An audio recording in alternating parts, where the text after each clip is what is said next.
وَلَنَبْلُوَنَّكُمْ بِشَيْءٍ مِّنَ الْخَوْفِ وَالْجُوعِ وَنَقْصٍ مِّنَ الْأَمْوَالِ وَالْأَنفُسِ وَالثَّمَرَاتِ وَبَشِّرِ الصَّابِرِينَ।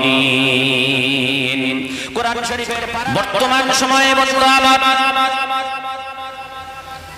মানুষ টেনশনগ্রস্ত হয়ে রয়েছে, মানুষের মনে অনেক চিন্তা ভাবনা রয়েছে যে আমাদের ভাগ্যে কোন বিপদ জানি না মাথার উপর ঘোরাঘুরি করছে কিনা। মানুষ বিভিন্ন রকমের টেনশনে ভুগছে। ও বন্ধু আমার, একটু 15 দিন 20টা দিন পিছনে চলে যান। আজকের দোয়ার মজলিসে অনেকের মাথা থেকে হয়তো উড়ে গিয়েছে। আমি একটিবার স্মরণ করিয়ে দিতে চাই আপনাদের, 15-20টা দিন পিছনে চলে গেলে আপনার কথাটা মনে পড়ে যাবে। এমন একটা বিপদের দিন আমাদের সামনে ঘোরাঘুরি করছিল, সকল মানুষ হতাশাগ্রস্ত হয়ে গিয়েছিল। কি সেটা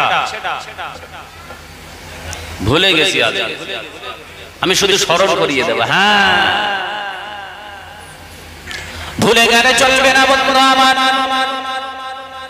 বিপদটা হলো আমার আপনার এলাকায় আল্লাহর যে ঘর রয়েছে, মসজিদ আল্লাহর যে ঘর, এবং আল্লাহর নামে ওয়াকফ করা যে সম্পত্তি, এই সম্পত্তি বন্ধু আমার সরকার হস্তগত করার জন্য এমন কালা কানুন তৈরি করেছে, আমার আপনার বাপদাদার ওয়াকফ করা সম্পত্তি আর থাকবে না। সম্পত্তি যদি না থাকে, আমার আপনার এলাকার মসজিদ থাকবে না, ঈদগাহ থাকবে না, কবরস্থান থাকবে না। এক কথায় বোঝা গেল মুসলমানদের অস্তিত্ব মিটিয়ে দেওয়ার জন্য যে কুচক্রান্ত চলছে, এই টেনশনে মানুষ মাথায় ঘোরাফেরা করছে। হ্যাঁ কি না করছে না অনেকে? কি হবে কি হবে? আমার আল্লাহ বলেন, বান্দা ও আমার বান্দা বান্দি, তোমরা শুনে নাও, তোমরা কোনো টেনশন করো না, চিন্তা করো না।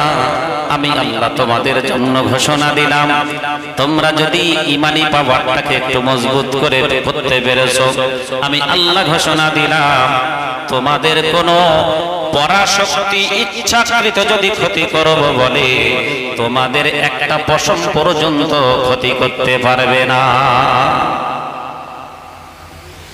যদি বলেন হুজুর আল্লাহ বলেছেন দলিল দেন, আমি বলবো ওযু যদি থাকে এখনো কোরআনটা খুলে দেখে নেন। আল্লাহ রাব্বুল আলামিন বলেন, ওয়ালা তাহিনু ওয়ালা তাহজানু ওয়া আনতুমুল আ'লাউনা ইন কুনতুম মুমিনিন। জোরে বলেন আল্লাহু আকবার।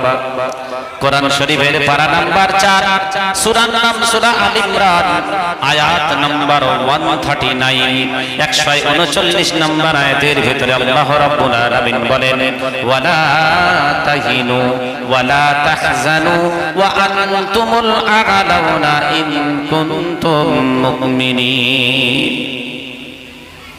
ও বন্ধু আমার, আল্লাহ পাক ঘোষণা দিলেন, ওরে আমার ইমানদার বান্দা বান্দিরা, তোমরা শুনে নাও, তোমরা যদি একটা পাওয়ার যদি মজবুত করতে পেরেছো, আল্লাহ পাক বললেন ওয়ালা তাহিনু ওয়ালা তাহজানু, তোমরা গমগীন হয়ো না, টেনশন নিও না, দুঃখিত হয়ো না, চিন্তা ভাবনা করো না। আমি আল্লাহ বলে দিলাম, ঈমানদার বান্দা বান্দীদের জন্য নির্ভয় দিয়ে দিলাম, তোমরা যদি ঈমানদার হতে পেরেছো আর ঈমানি পাওয়ারটাকে মজবুত করতে পেরেছো, ওয়া আনতুমুল আ'লাউনা, আমি আল্লাহ বিজয়ের পতাকাটা ঈমানদারদের হাতেই তুলে দেব।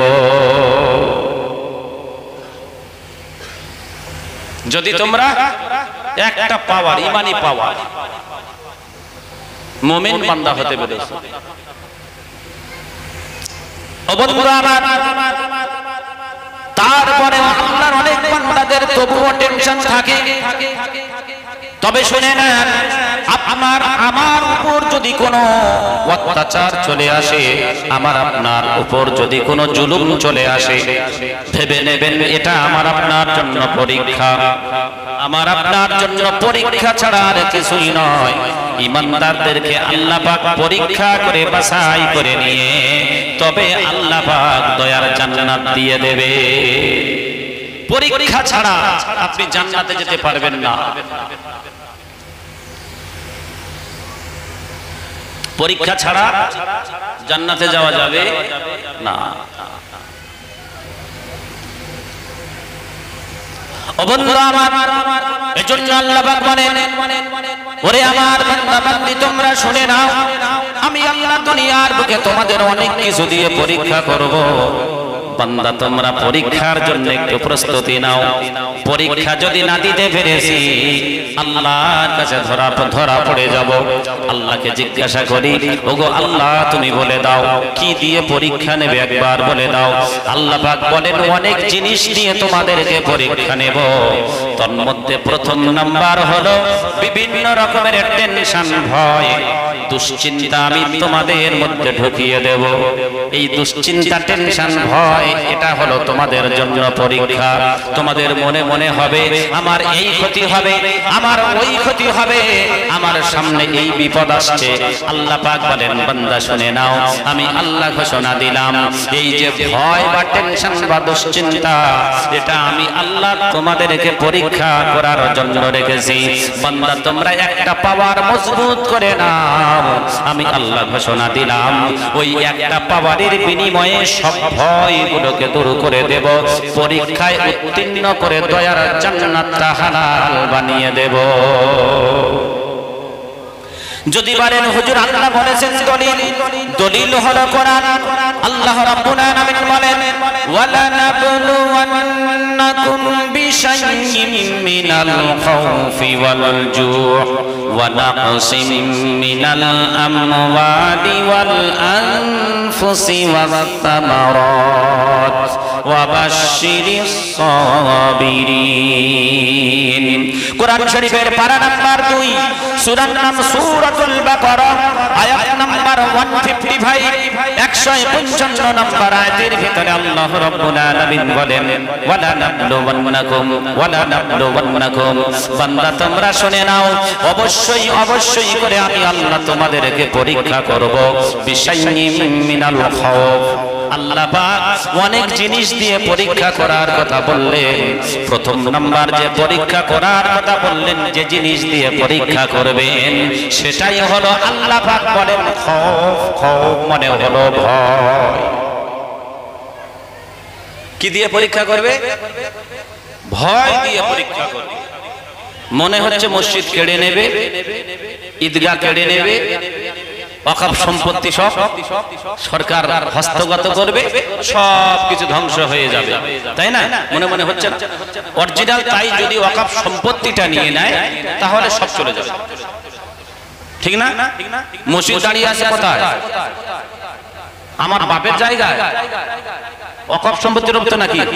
তাহলে মসজিদ কারোর বাপের জায়গায় এখন দাঁড়িয়ে নাই।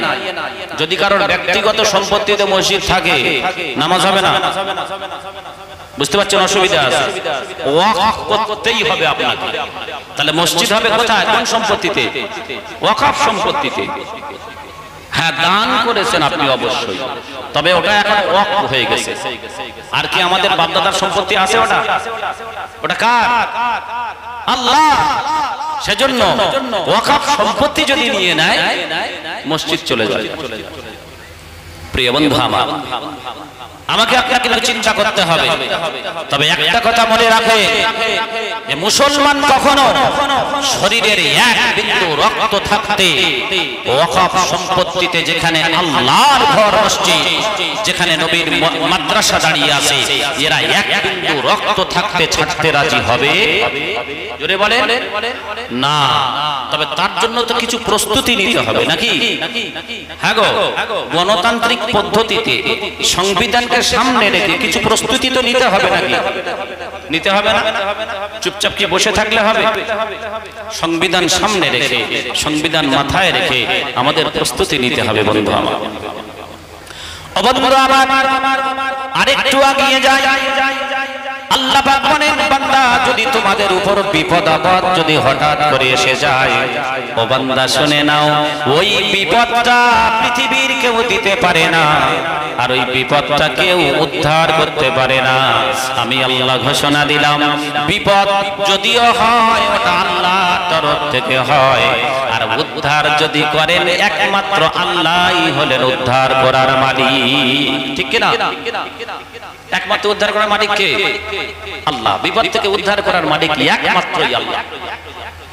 ও বন্ধুরা আমার, আল্লাহ পাক বলেন, বান্দা আমি তোমাদের উপর যদি কোনো বিপদ আপদ এসে পড়ে, আমি আল্লাহ ঘোষণা দিলাম, পৃথিবীর সকল শক্তি এক বিন্দু কম করতে পারবে না, পৃথিবীর সকল শক্তি মিলে এক বিন্দু পরিমাণ বেশি করতে পারবে না। আমি আল্লাহ যেটা তোমাদের ভাগ্যে রেখেছি। বলেছেন কে? দলিল কোরআন। আল্লাহ রাব্বুল আলামিন বলেন, কুল লান ইউসিবানা ইল্লা মা কাতাবাল্লাহু লানা হুয়া মাওলানা। ইলাখির কোরআন শরীফের পারা নাম্বার 10, সূরার নাম সূরাতুত তাওবা, আয়াত নাম্বার 51, 51 নাম্বার আয়াতের ভিতরে আল্লাহ রাব্বুল আলামিন বলেন, হে রাসূল বলে দাও, কুল মানে বলো, লান ইউসিবানা, কোন মুসিবত নাই, কোন দুঃখ, কোন মুসিবত নাই, কোন বিপদ আপদ নাই, ইল্লা দিয়ে আল্লাহ পাক ইস্তিসনা করেছেন। এখানে আরবি গ্রামাটিক্যাল ইল্লা এনেছেন ইস্তিসনা, ইল্লা মা কাতাবাল্লাহু লানা। আল্লাহ পাক বলেন, বান্দা যেটা আমি একমাত্র তোমাদের ভাগ্যে যতটুকু রেখেছি ততটুকু হবে, বেশি হবে না, কম হবে না। এরপর বলেন, টেনশন থাকবে? আর যতটুকু রেখেছেন হবেই, হবে কি হবে না? ঘোষণা দিচ্ছেন কে? আল্লাহ। প্রিয় বন্ধুরা আমার, যদি আমার আপনার উপর বিপদ আসার কারণে মৃত্যুবরণ করতে হয়, মৃত্যু এমন একটা জিনিস, মৃত্যুর স্বাদ সকলকে চাকতে হবে, হ্যাঁ কি না? আল্লাহ পাক বলেন, বান্দা মৃত্যু এমন একটা জিনিস, শেষ পর্যায়ে বিপদ আপদ যাই আসুক না কেন, তার শেষ পরিণতি হলো মৃত্যু, তাই না? মৃত্যুর পরে আর কিছু আছে? হ্যাঁ গো, মৃত্যুর পরে অন্য জগৎ, সেটা আলাদা ব্যাপার। বিপদ আপদ এর শেষ পরিণতি কি? মৃত্যু। আল্লাহ পাক বলেন, বান্দা আমি তোমাদের বিপদ আপদ যদি তোমাদের উপর এসে পড়ে, শেষ পরিণতি হলো মৃত্যু। বান্দা শুনে নাও, মৃত্যুর স্বাদ সকলকে চাকতে হবে, মৃত্যু থেকে কেউ পলায়ন করতে পারবে না। আল্লাহ পাক যাদের জীবন দিয়েছেন, একদিন তাদের মৃত্যুবরণ করতে হবে, হবে না? আল্লাহ রাব্বুল আলামিন বলেন, কুল্লু নাফসিন যায়িকাতুল মাউত। কোরআন শরীফের পারা নাম্বার 17, সূরার নাম সূরাতুল আম্বিয়া, আয়াত নাম্বার 35, 35 নাম্বার আয়াতের ভিতরে আল্লাহ রাব্বুল আলামিন বলেন, কুল্লু নাফসিন যায়িকাতুল মাউত। ওরে আমার বান্দা বান্দি, তোমরা শুনে নাও, যাদের জীবন একবার দিয়েছি, মৃত্যুর স্বাদ তাদেরকে গ্রহণ করতে হবে। কে ঘোষণা দিচ্ছেন? আল্লাহ। মৃত্যু থেকে আমরা বাঁচার চেষ্টা করি, তাই না?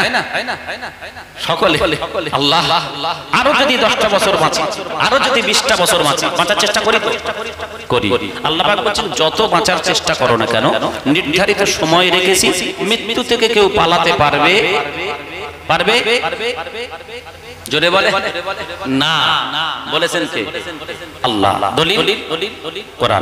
কুল ইন্নাল মাউতাল্লাযী তাফিরুনা মিনহু ফাইন্নাহু মুলাকীকুম সুম্মা তুরাদ্দুনা ইলা আলিমিল গায়বি ওয়াশ শাহাদাতি ফায়ুনাব্বিউকুম বিমা কুনতুম তা'মালুন।